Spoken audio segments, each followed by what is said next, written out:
Howrah station is never silent. Trains breathe there. People scream there. Metal cries there. The station is a living, breathing monster of sound and steam. But that night, Howrah went quiet. Completely, unnervingly quiet. It all started because I had missed my last train back home. A stupid mistake, but one that would change everything. Naturally, I looked for a place to stay. Every hotel near the station was either full or priced like it was made of gold. I was about to give up and spend the night on a cold platform bench when I saw it, tucked away in a dark alley, a building that seemed to have been forgotten by time itself. There was no signboard, no welcoming lights, just a faded number painted near the door. 4 1 7. The moment I stepped inside, the air changed. It was thick, heavy, and smelled old, like decades of undisturbed dust. And something else, something faint, but unmistakably human. Behind a rickety counter sat a man whose face was a road map of shadows. He didn't ask for my ID.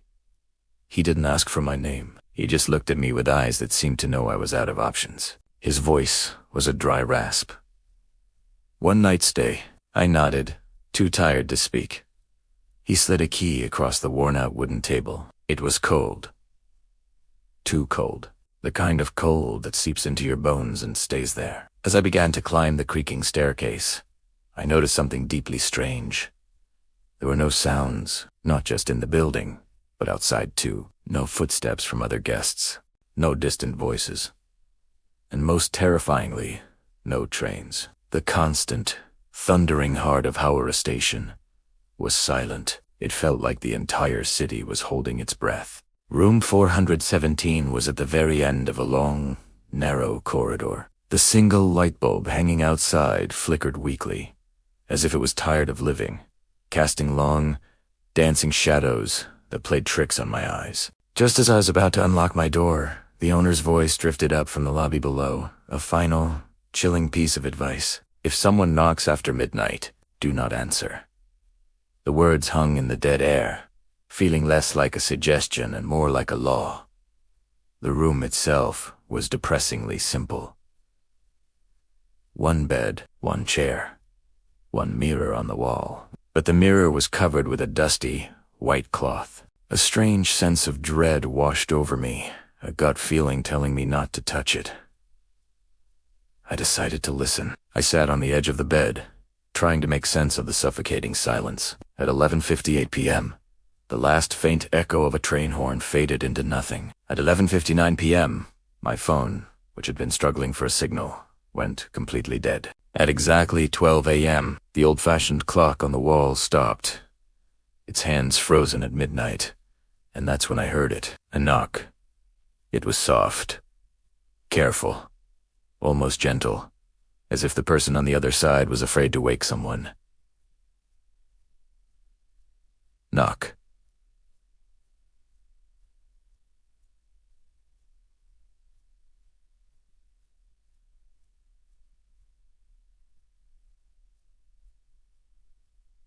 Knock. The owner's warning screamed in my mind. I held my breath, trying to be as still as the furniture around me. Then the voice came, seeping through the wood of the door. "Sir, you're sleeping in my room." My throat went dry. My heart hammered against my ribs. The voice wasn't angry. It didn't sound threatening. It just sounded sad, exhausted, defeated. I didn't reply. I couldn't.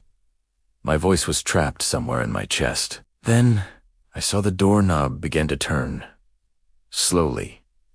Agonizingly slowly. My eyes were glued to it, expecting the door to swing open. But it didn't. It was locked. Suddenly, with a soft whoosh, the cloth covering the mirror slid to the floor all on its own. I flinched, my gaze snapping from the door to the no-exposed glass. My own terrified face stared back at me for a split second, but it was the reflection of the room behind me that made my blood run cold. It looked different. In the mirror, there were 2 beds, and on the second bed, someone was sleeping, a figure lying on its side, facing the wall. As I watched, paralyzed, the figure in the mirror slowly began to turn. My mind refused to process what I was seeing. He turned, and I saw his face. It was me. An exact copy of me, lying in a bed that didn't exist in my reality. I stumbled back, hitting the real wall.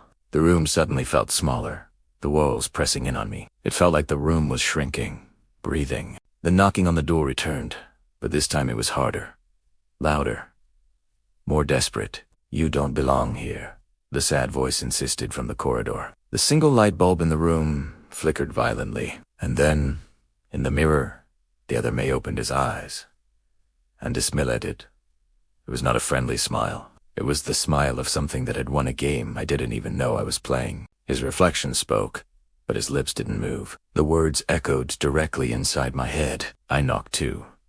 In that instant, a flood of memories that weren't my own rushed into my mind. A dizzying flash of staying in this very hotel before, missing a train before, hearing a knock on the door before. The terrifying realization dawned on me.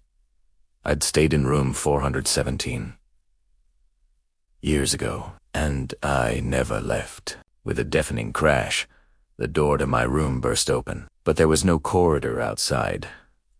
Only another room, a perfect replica of the one I was in. Another 417, stretching into infinity. The owner's raspy voice echoed from everywhere and nowhere at once. "Only one can leave. The room decides." The mirror cracked, a spiderweb of fractures spreading across its surface. The other me, my reflection, stood up from his non-existent bed. He walked toward the edge of the mirror's frame, and then he stepped out of it, into my room. He was solid, real. Each step he took towards me, my heartbeat slowed, becoming faint and distant. He was draining the life from me without even touching me. He stopped right in front of me, his cold eyes staring into mine. He reached out and touched my shoulder. His touch was like ice, sucking the last bit of warmth from my body. He leaned in, his voice a chilling whisper right next to my ear. "Thank you for coming back." And then, darkness. Morning came. Howrah station roared back to life. Trains screamed on their tracks. People rushed through the platforms. Life, loud and chaotic, continued as if nothing had happened. Back in the alley, the owner was cleaning room 417. The bed was untouched, the sheets perfectly smooth. Everything was in its place, except the mirror. The mirror, which now showed someone knocking from the inside. Near Howrah station, there is a room that remembers you, even if you forget it.